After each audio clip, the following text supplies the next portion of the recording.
বৈষম্য বিরোধী ছাত্র জনতার আন্দোলনে শহীদ তোফাজ্জল হোসেনের হত্যাকারীদের ফাঁসির দাবিতে ময়মনসিংহের ভালুকায় মানববন্ধন ও বিক্ষোভ সমাবেশ অনুষ্ঠিত হয়েছে। সকালে উপজেলা স্কয়ার মাস্টারবাড়ি এলাকায় ঢাকা ময়মনসিংহ মহাসড়কে বিক্ষোভ মিছিল ও মানববন্ধনের আয়োজন করেন যুবদল, স্বেচ্ছাসেবক দল ও ছাত্র দলের নেতাকর্মীরা।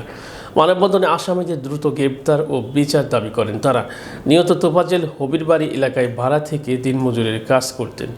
4 আগস্ট উপজেলার স্কয়ার মাস্টারবাড়ি এলাকায় বৈষম্য বিরোধী ছাত্র আন্দোলনের মিছিলে অংশ নিলে আওয়ামী সন্ত্রাসীরা তাকে কুপিয়ে হত্যা করে। শহীদ তোফাজ্জল হোসেন নেত্রকোনা জেলার কেন্দ্র উপজেলার পিজাহাতি গ্রামের মৃত আব্দুর রশিদের ছেলে।